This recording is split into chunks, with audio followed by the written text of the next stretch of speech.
It's 1953, and a short, bald dude named Vince McMahon Sr. just created something called Capital Wrestling Corporation. Fast forward 30 years, and his son decides, hey, I'm gonna buy my dad's regional wrestling thing and turn it into a global phenomenon. And that's exactly what he did. A phenomenon like no other. Big, sweaty men pretending to fight in their underwear while millions watch. This isn't what it looked like, though. Because unlike today, the sport first started with different territories across America, where promoters had gentlemen's agreements not to invade each other's turf.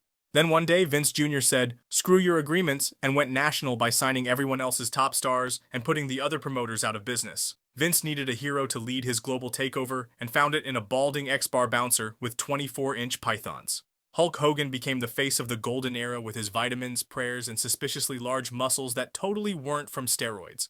WrestleMania launched in 1985 as wrestling's Super Bowl. Hogan would body slam the 900-pound Andre the Giant at WrestleMania 3 in front of 93,000 fans in wrestling's most iconic moment. But the golden era had more than just Hogan. We got Macho Man Randy Savage with his intense promos. Oh yeah!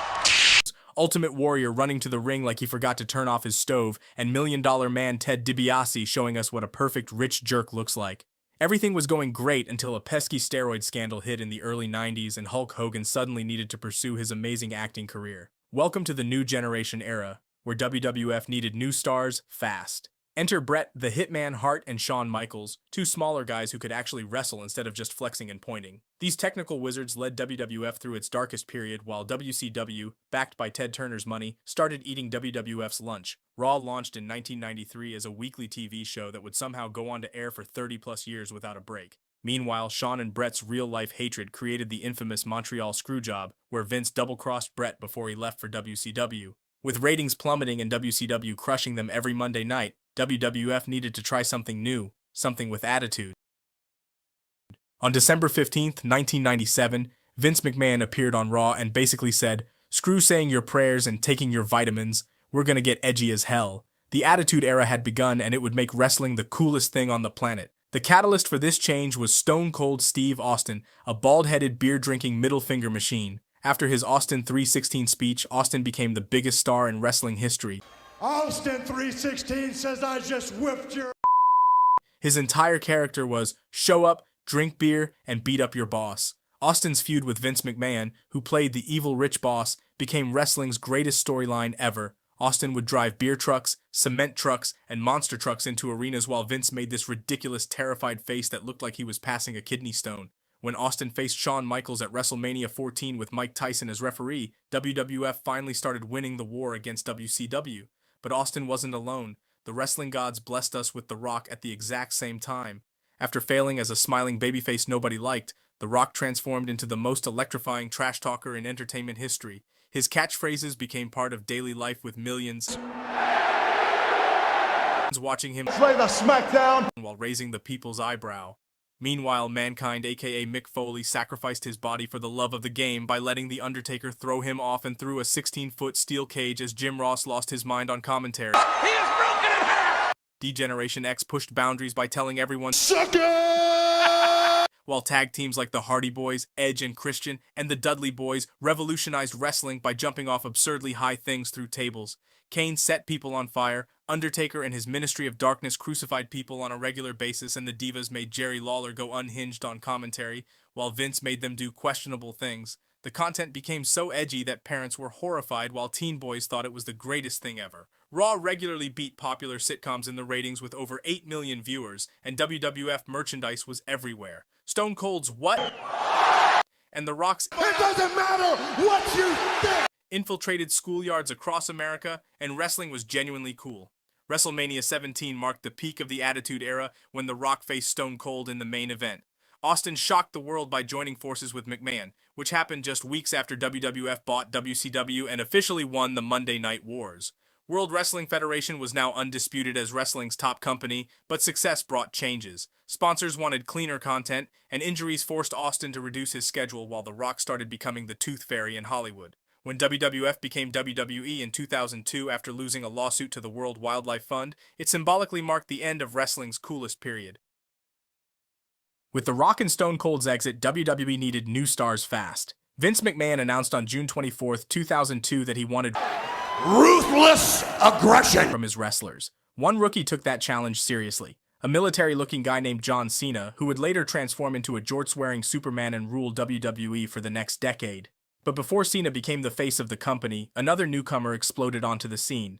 Brock Lesnar, who was built like a refrigerator with the speed of a cheetah, dominated everyone by yeeting them across the ring. Within 6 months of his debut, he became the youngest WWE champion by defeating The Rock, who was already halfway to Hollywood. The roster got split into two brands, Raw and SmackDown. On Raw, Triple H created a faction called Evolution with Ric Flair, Batista, and a young Randy Orton that basically existed to make Triple H look good, which wasn't surprising since he was sleeping with the boss's daughter. Meanwhile, SmackDown was ruled by the SmackDown Six. Eddie Guerrero won the WWE Championship, Taker went through his awkward biker phase, Kurt Angle showed that Olympic wrestlers could still be entertaining, and Edge turned into a menace to society. Shawn Michaels returned from a 4-year retirement to prove he could still put on classics.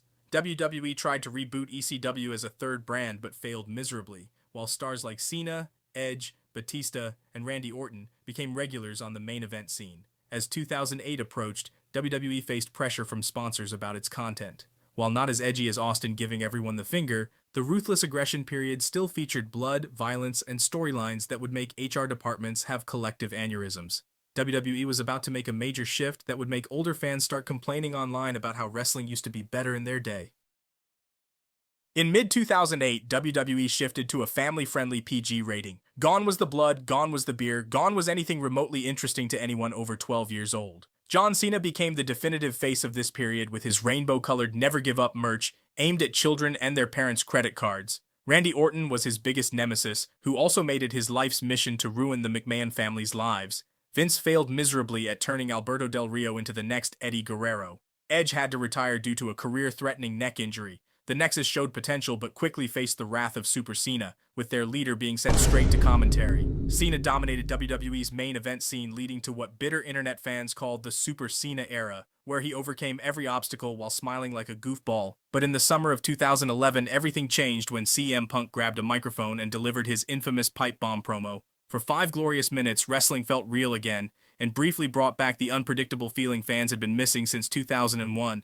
The Rock made his return to have a dream match against John Cena, but ended up overstaying his welcome, which made CM Punk bitter and would lead to him walking out of the company. As 2014 approached, fans were demanding something different.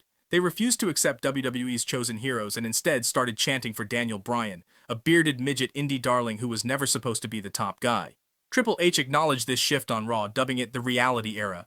Bryan's journey became this era's defining story as fans hijacked shows shouting until WWE finally gave in. At WrestleMania 30, Bryan overcame the Authority to win the WWE World Heavyweight Championship. That same night, Brock Lesnar shocked the world by ending Undertaker's legendary WrestleMania streak, which made every wrestling fan question the meaning of their lives. Why are we still here? Just to suffer? The Shield dominated the scene during this era before Seth Rollins turned his back on his brothers and pulled off the heist of the century. A new era officially began in 2016 with another brand split and female wrestlers finally being treated as athletes instead of bathroom break eye candy. Charlotte Flair, Sasha Banks, Bayley, and Becky Lynch revolutionized women's wrestling, with Becky and Charlotte eventually main eventing WrestleMania 35. After making his name all over the world, AJ Styles finally arrived in WWE and turned SmackDown into the house that AJ Styles built. Brock Lesnar held the Universal title hostage on Raw, and Goldberg would occasionally pop in to have 5-minute squash matches. Meanwhile in NXT, Triple H was creating the wrestling show with real graps. While the main roster struggled with inconsistent booking, NXT became the hardcore fans' paradise. The Black and Gold brand delivered solid bangers starring wrestlers like Johnny Gargano, Adam Cole, and Tommaso Ciampa. NXT created magic in Orlando, while WWE kept trying to make Roman Reigns not get booed on the main roster. But in March 2020, everything changed when the world got shut down. WWE refused to stop producing content because the show must go on and TV contracts must be fulfilled. First, they moved to the empty Performance Center where you could hear every grunt and slap. Then in August 2020, they introduced the Thunderdome. The Thunderdome era forced WWE to innovate without crowd reactions. Roman Reigns returned with a new tribal chief persona that actually made fans stop hating him while looking increasingly like Jason Momoa. The Bloodline storyline injected new life into WWE and turned SmackDown into must-see TV. Edge made his shocking return, Randy Orton was back to killing legends, Bray Wyatt put on a new mask, and the product was gaining steam once again. In July 2021, live crowds returned and everyone rejoiced until shocking news hit in summer 2022. Vince McMahon stepped down amid controversy that definitely was just about inappropriate relationships and not anything worse. FBI, open up! This led to Triple H taking over creative control. The product immediately improved with longer matches and better storytelling. NXT stopped being a neon unicorn vomit show and went back to focusing on wrestling. Roman Reigns kept his championship for like 8 years or something ridiculous, while Cody Rhodes emerged as his challenger in a storyline that would eventually culminate at WrestleMania 40. In early 2023, WWE announced its sale to Endeavor, the parent company of UFC, creating a new entity called TKO. For the first time in 70 years, WWE wasn't controlled by the McMahon family. Vince briefly returned as executive chairman until January 2024 when new allegations forced him to resign again, shocking absolutely no one. How many times do we have to teach you this lesson, old man? Triple H officially declared a new era had begun in WWE after Cody Rhodes defeated Roman Reigns at WrestleMania 40 and dubbed it the Renaissance Era. The company also announced that Raw would move to Netflix in 2025 for $1 billion and started partnering with other wrestling companies like TNA. John Cena did the unthinkable and turned heel at Elimination Chamber 2025, breaking the hearts of every kid who grew up in the PG era and going on to win the WWE Championship for a historic 17th time, while CM Punk made his return to the WWE after almost a decade. Throughout its history, every WWE era brought something unique to the weird and wacky world of pro wrestling. Be it the Attitude Era, the current Renaissance Era, or even the Thunderdome Era, every chapter had its own unique touch. And as fans, we can only speculate what ridiculous thing they'll do next. Thanks for watching, and I'll see you in the next one.